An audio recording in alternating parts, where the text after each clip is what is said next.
मैं युवराज शर्मा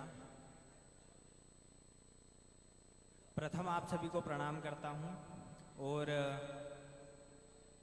आप सबसे थोड़ा सा निवेदन है कि अभी तक आपने एक से एक गाने सुने हैं और सभी टैलेंटेड लोग स्वरों के सरताज सुने हैं। बाकी गीत से मेरा कोई बहुत कुछ लेना देना नहीं है, हम कविता वाले लोग हैं। इसका थोड़ा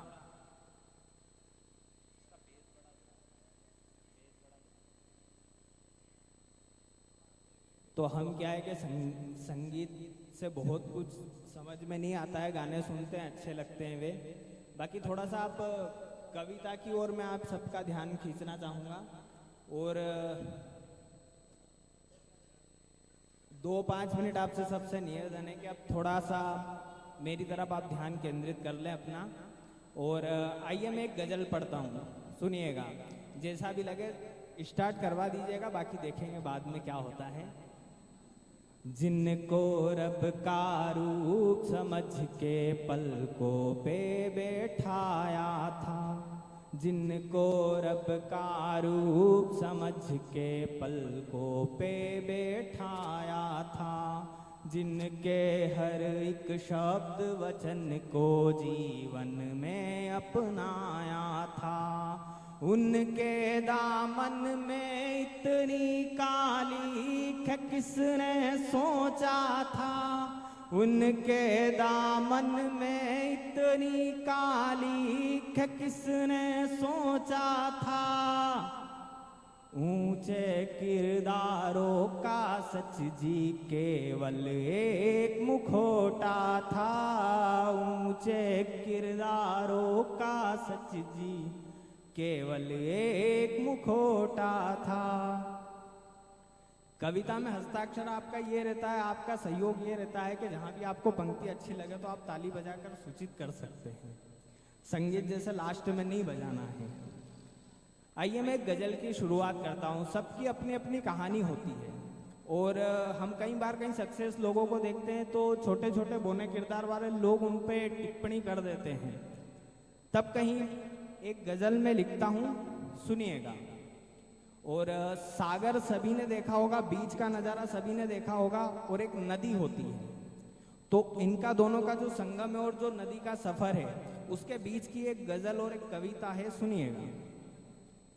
वो पर्वत से समतल में बहती रही है, वो मीलों अकेले ही चलती रही है, वो पर्वत से समतल में बहती रही है, वो मीलों अकेले ही चलती रही है, उफनती रही है, सिमटती रही है, नदी है जो सागर में मिलती रही है, उफनती रही है, सिमटती रही है, नदी है जो सागर में मिलती रही है। जवानी गई जिंदगानी गई है, नदी की तो सारी कहानी यही है। जवानी गई जिंदगानी गई है, नदी की तो सारी कहानी यही है अश्कों में भीगी कहानी हजारों, पढ़ोगे तो जानोगे क्यों है ये मंजर है अश्कों में भीगी कहानी हजारों, पढ़ोगे तो जानोगे क्यों है ये मंजर। हाँ यूं तो बड़ा ही हंसी है ये मंजर, फना है नदी तो समंदर समंदर। हाँ यूं तो बड़ा ही हंसी है ये मंजर, फना है नदी तो समंदर समंदर। अब शेर देखिएगा। दिल में अनेकों है खंजर गड़े से, कई सारी ऐसी बात हमारे जीवन में घटित होती है कि जो हम बता नहीं सकते लोगों को, अन्यथा जो अच्छी चीजें हैं वो भी चली जाएंगी और जो अच्छा माहौल है वो भी खराब हो जाएगा। और जीवन क्या है, मैं पढ़ता हूँ कि दिल में अनेकों है खंजर गड़े से, कहानी कहूँ तो उठेगा बवंडर।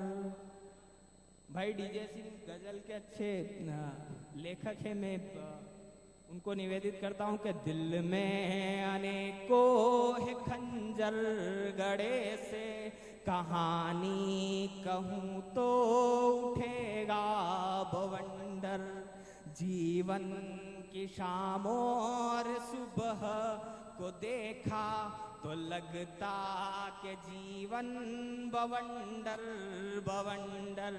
हाँ यूं तो बड़ा ही हंसी है ये मंजर, फना है नदी तो समंदर समंदर। हमने समय के वो मंजर भी देखे, बंदर भी देखे, सिकंदर भी देखे। हाँ हमने समय के वो मंजर भी देखे, बंदर भी देखे, सिकंदर भी देखे।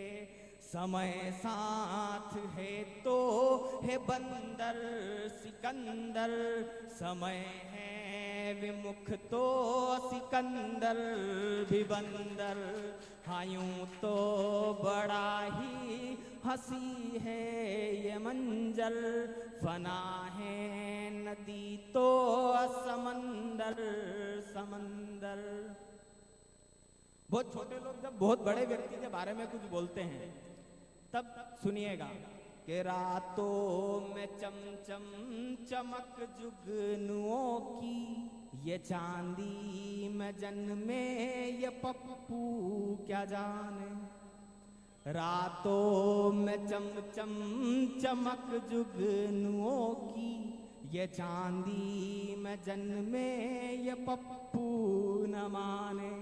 सघन वन में अपने कदम को जमाना, सघन वन में अपने कदम को जमाना।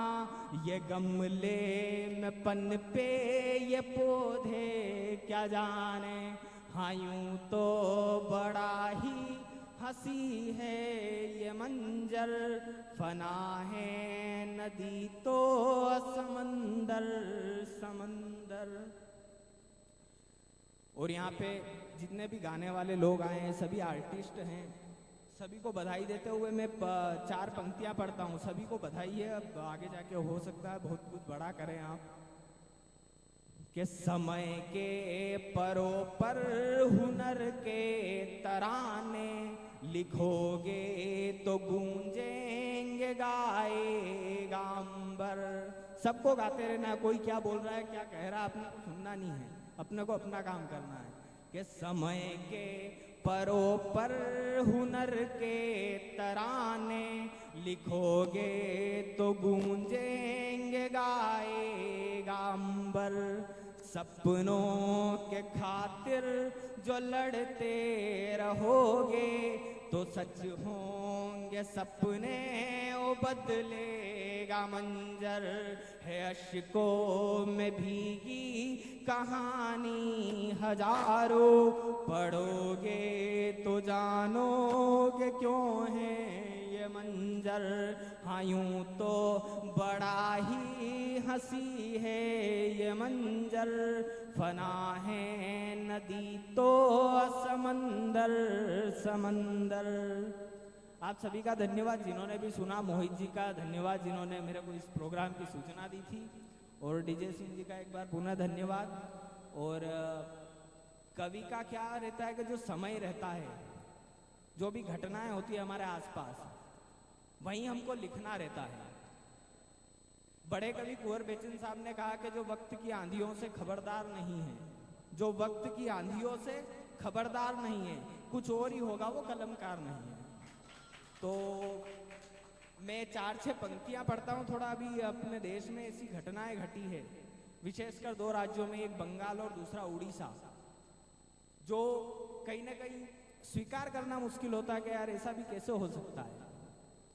अब मीडिया चैनल जो हमारे देश के, वे ऐसा बताते हैं कि विश्व का सबसे ताकतवर नेता हमने चुन लिया है, ऐसा नेता चुन लिया है कि जो भैया यूक्रेन का युद्ध रुकवा देता है। बाकी बंगाल में उसको क्या हो जाता है पता नहीं, मणिपुर में क्या हो जाता है पता नहीं है। तो 4 पंक्तियां मैं पढ़ता हूं, सुनिएगा। हम भी सब उन्हीं के फैन है, पर करें क्या, कुछ तो बोलना ही पड़ता है ना। कि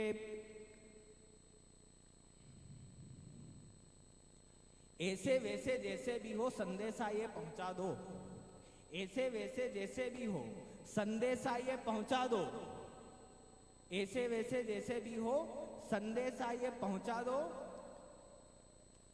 2 मिनट यार, थोड़ी ताली बजा दो आप यार। ऐसे वैसे जैसे भी हो संदेशा ये पहुंचा दो, जनता को ये खुद ही कह दो, जनता अपनी रक्षा कर ले, अखबारों में छपवा दो। ऐसे वैसे जैसे भी हो संदेशा ये पहुंचा दो, जनता अपनी रक्षा कर ले, अखबारों में पहुंचा दो। और मणिपुर की घटनाओं से, मणिपुर से मुंह मोड़े हुए उन सत्ताओं को बतला दो, और मणिपुर की चूड़ी दिल्ली मोदी जी को पहुंचा दो, मणिपुर की चूड़ी दिल्ली मोदी जी को पहुंचा दो। कितनी लाशें और गिनेंगे कहो चुनावी मौसम में, कितनी लाशें और गिनेंगे कहो चुनावी साल में। मतपत्रों को जलते देखा ममता के बंगाल में, मतपत्रों को जलते देखा ममता के बंगाल में।